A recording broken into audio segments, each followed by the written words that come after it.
Let me just start off by saying that if I'm visiting you and I ask for a cup of water, please don't try to hand me some disgusting tap water. In that case, I'll just walk outside and drink directly from the hose. Like, what is going on here? Anyways, all jokes aside, guys, in today's video, I really wanted to stay away from any hate content towards McFarlane because, as I've said for the last like 2 weeks, every video revolving or every video mentioning McFarlane has been incredibly negative.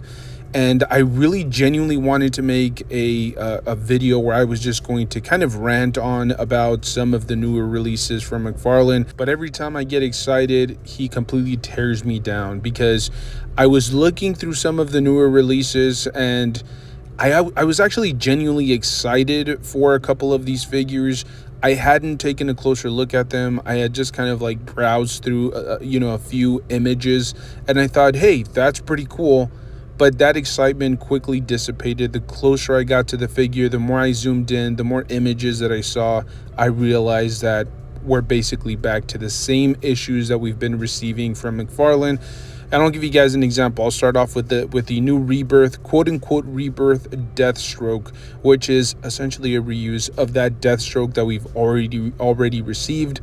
However, it's supposed to have like that paint deco from the rebirth era. It does come with a couple of blades and an unmasked head sculpt, but upon taking a closer look at the figure, there's no paint. It's essentially just plastic in specific color tones. It makes no sense. There's no weathering, there's no wash on it, just a small little brush, just a tiny little stroke. That's all it would have taken for McFarlane to add just a little bit of detail to this figure, and unfortunately that's not what we're getting. Now, don't quote me on this.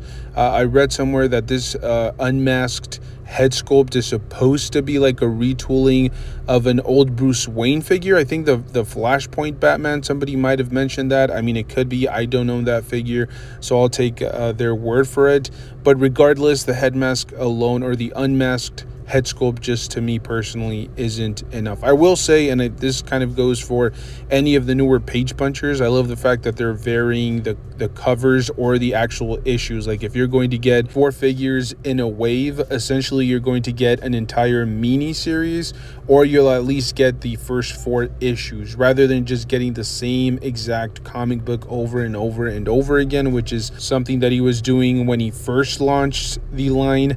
So this is interesting. I like it. I mean, I've always been for comic books, along with action figures, as long as it's a good solid comic book or a good solid run. And in this particular case, I feel like he's added way more value to those page punchers action figures, especially considering if you were to go out and get a comic book on its own, you're paying cover price, which is anywhere from like $4.99 to about like $5.99, depending on the issue. If it's just a regular release, which is essentially what McFarlane is releasing here, I like it.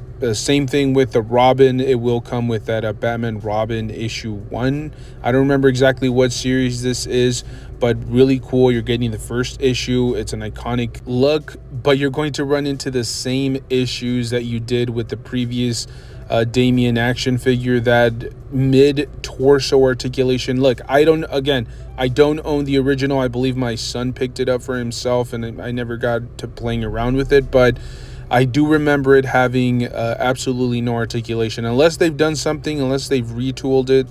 But something as easy as like a swivel or a hinge in there just to give it a little bit of articulation, but that torso is not going to get any. It's really frustrating. Like I said, I'm only going off of the promotional images. It does come with a wired cape, which is really cool. It would add to the posability and to how it's going to display. Overall, I just feel like this was a really big missed opportunity for McFarlane.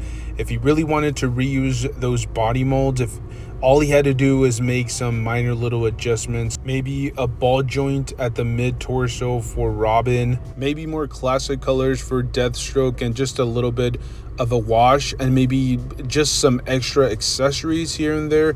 Honestly, I think, and the community has proven this, if McFarlane is going to reuse some body molds, as long as he does enough to pique our interest, we're usually on board with him reusing body molds. But to me, this was him reusing body molds and really not addressing any of the issues that people had been complaining now for years and years. As I said, it's not all bad. You are getting a solid body mold with Deathstroke. If you really want to get in there, customize it yourself, maybe add a little bit of a wash, play around with the head sculpt, I think this figure could be a real standout in your display. But we shouldn't have to do that.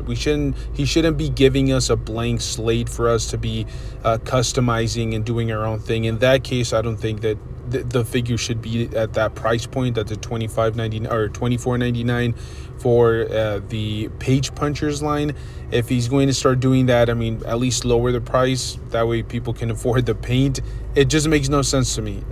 For me personally, I would have just tweaked some things here and there for the most part. And then just a quick heads up, even though this isn't a line or a scale that I usually collect from McFarlane, he did announce a Wave 11 from the 1966 live action Batman show, which honestly, I'm actually a little bit surprised that it's now at Wave 11. I don't even remember like the third or fourth wave. I only remember the original wave, so it's crazy to think that it's now at Wave 11.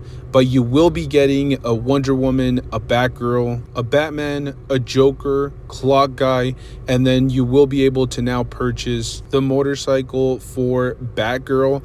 Again, not really my cup of tea, and I don't actually remember watching too much of the 66 Batman show, but this looks really cool. Obviously, they're going to reuse those body molds. I'm assuming that Joker is a reuse of like a platinum edition, if I'm not mistaken, or it could just be the original one.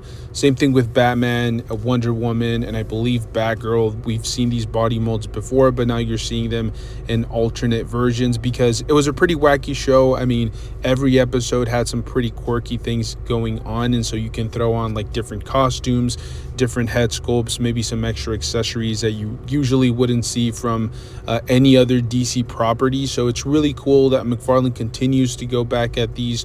I will say the price point I think has gone up a little bit for these. I'm trying to remember exactly how much these were going for, but originally these were like $14 figures. They're now all the way up to $19.99, which I believe is like the old price point for the DC multiverse. So you definitely see those prices inflate a little bit. Not to mention the articulation scheme is obviously very limited. It's not what it is with the DC multiverse, the Page Punchers, or the Collector's Edition line. And they're also reusing body molds pretty consistently throughout this line. But if this is something that you're interested in, if you have been collecting this particular line up to this point, it's a pretty cool wave. There are a lot of people that grew up watching this show, and so if you're interested, it is now up there. I believe each figure will retail for $19.99, and then the Batgirl cycle will retail for $29.99. If you guys are interested, I believe there's like a bundle. I'm not sure if it's from the McFarlane toy store or I believe like maybe Entertainment Earth. I might have seen like a bundle where you save a couple of bucks, but they're going to get you with the shipping at the end of it. So if you guys want to be patient, you should be able to find these at your local stores. I believe every single wave from this particular line has hit multiple different like actual stores instead of just online retailers. I do remember like the first few waves hitting Target. I haven't really paid too much attention to this line, so I could be wrong, but you should be able to find them in person as well. And if you do decide to pick these up, they will be shipping in October, so just like about a month away. Anyways, I've rambled on enough. I don't like doing this. Like I said, I actually wanted to make a very positive video, but unfortunately McFarlane is making that nearly impossible. If you guys like my type of rambling, if you guys like action figure content, make sure to stay tuned, subscribe.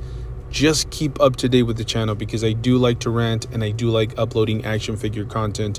But just keep in mind, I love action figures, okay? I know sometimes I may go off on particular OMs from time to time. I may get incredibly agitated, but it's only because I'm also a consumer. I'm also a collector, even though I do make content. I'm a consumer. I buy these figures with my own money, and so sometimes I do get a little bit irritated with manufacturers maybe trying to pull one on the community and just the consumers as a whole. So let me know your thoughts down below. Are you guys excited for these figures? Are you going to pass on any of them? Let me know down below. Thank you guys for tuning in. Make sure to enjoy the hobby. That's the most important part of all this. Stay safe out there. I'll see you guys in the next one.